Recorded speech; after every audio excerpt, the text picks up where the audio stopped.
नमस्कार मित्रांनो. आज आपण पुन्हा एकदा एक छानशी गोष्ट ऐकणार आहोत. तर तयार आहात सर्वजण? एका जंगलात नदीकाठी आंब्याचे झाड होते. त्या आंब्याच्या झाडाला गोड गोड आंब्याचे फळं लागत. एके दिवशी एक माकड आंब्याची फळे खात झाडावर बसला होता. एक मगर अन्नाच्या शोधात किनाऱ्यावर आले. त्याला खूप भूक लागली होती. झाडावर माकडाला आंबे खाताना पाहून मगर म्हणाले, माकडा माकडा, मला खूप भूक लागलीये. अन्नाच्या शोधात मी इथवर आलो आहे, पण मला काही सापडले नाही. माकडाने लगेच झाडावरील आंब्याची फळे काढून मगराला दिली. गोड गोड फळं खाऊन तृप्त झालेला मगर घरी गेला. माकडासोबत त्याची चांगली मैत्री झाली. तो अधून मधून माकडाला भेटण्यासाठी येऊ लागला. एके दिवशी माकडाने काही फळे मगरीच्या बायकोला पाठवून दिली. मोठ्या आनंदाने ती फळं घेऊन मगर बायकोला म्हणाला, ही घे फळं, तुझ्यासाठी खास माझ्या मित्राने नेली आहेत. मगरीने ती फळं चाखली. तिला फार आनंद झाला. ती मगराला म्हणाली, ही फळं रोज खाणाऱ्या माकडाचे हृदय किती गोड असेल नाही का? मला माकडाचे हृदय खायची खूप इच्छा झाली आहे. तुम्ही काहीही करून मला त्याचे हृदय आणून द्या. मगरीचा तो हट्ट पूर्ण करणे मगराला काही केला पटत नव्हते. पण मगरीने त्याच्यापुढे असा काही हट्ट केला की त्याचाही नाईलाज झाला.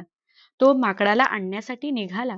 आंब्याच्या त्या झाडाकडे पोहोचल्यावर त्याला आपला मित्र माकड दिसला. मगराने माकडाला सांगितले, आज माझ्या बायकोने तुला खास जेवणाचे आमंत्रण दिलेले आहे. तिने मला तुला घेऊन येण्यासाठी सांगितलेले आहे. माकड म्हणाला, पण मी तुझ्यासोबत कसा येऊ? मला पोहता येत नाही. त्यावर मगर म्हणाला, तू माझ्या पाठीवर बैस, मी तुला माझ्या घरी घेऊन जातो. माकडालाही ते पटले.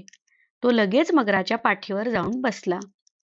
वाटेत गप्पा मारत मारत असताना मगर म्हणाला, माझ्या बायकोला तुझे हृदय खायचे आहे. त्यासाठी तिने तुला बोलवलेले आहे. हे ऐकून माकड घाबरला. त्याने ते न दाखवता मगराला सांगितले, अरे देवा, मी माझं हृदय तर त्या झाडावरच सोडून आलो होतो. आता तिला कसं खायला देता येईल?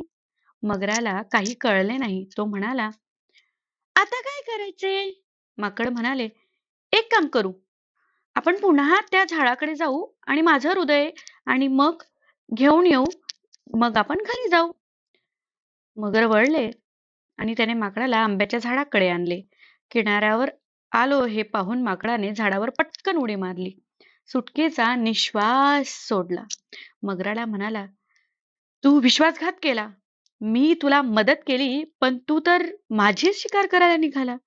तू माझी मैत्री संपली. तुझी आणि माझी मैत्री आजपासून संपली.